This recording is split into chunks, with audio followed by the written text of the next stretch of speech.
Welcome back, and thanks again for joining us as we walk through the book of Proverbs this June. Today is the 23rd of June, and we have been blessed this year because it did not wait until July 5th to bring summer in. We actually have a beautiful summer day, and it's one of the best days of the year so far. I can look up and the eagles are out and the fishermen are out and the farmers are making hay, and so it's a great day.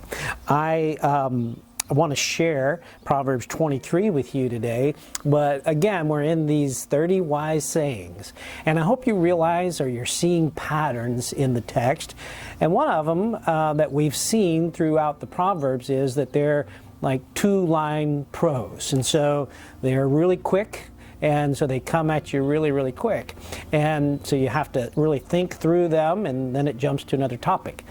Now, these 30 sayings are the same, but they slow down a little bit. And in these 30 sayings, they generally will take 3 to 4 lines.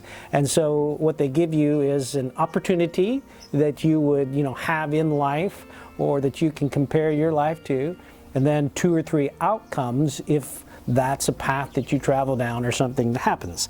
I'll read saying 8 for you to give you for example. Do not wear yourself out to get rich. And so that's the situation. Do not wear yourself out to get rich. But then it says, do not trust your own cleverness. That's 1.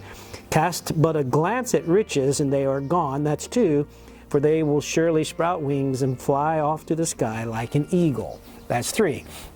So it gives you these 3 options of what can happen, if you seek after these riches. So this is Proverbs 23, starting in verse 7. When you sit to dine with a ruler, note well what is before you, and put a knife to your throat if you are given to gluttony. Do not crave his delicacies, for that food is deceptive. Saying 8. Do not wear yourself out to get rich. Do not trust your own cleverness.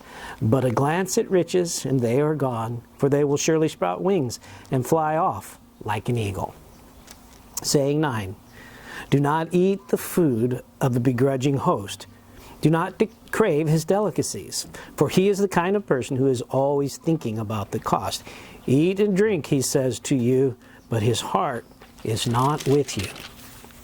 You will vomit up the little that you have eaten and will have wasted your compliments. Saying 10, this is a short one. Do not speak to fools, for they will scorn your prudent words. Saying 11, do not move an ancient boundary stone or encroach on the fields of the fatherless, for their defender is strong. He will take up their case against you.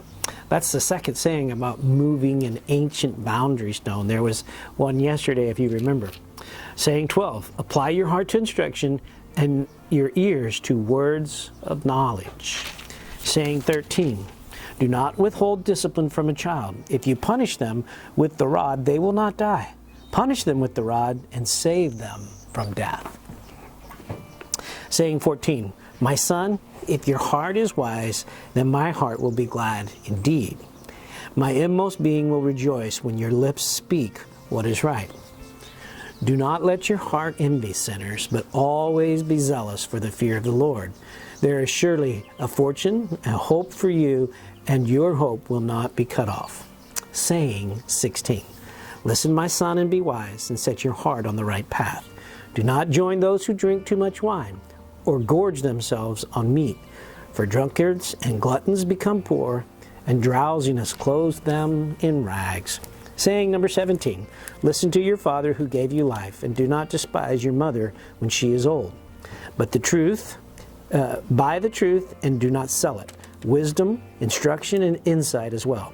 The father of a righteous child has great joy. A man who fathers a wise son rejoices in him.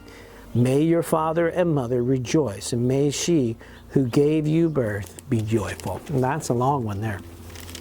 Saying number 18, my son, give me your heart, and let your eyes delight in my ways, for an adulterous woman is a deep pit.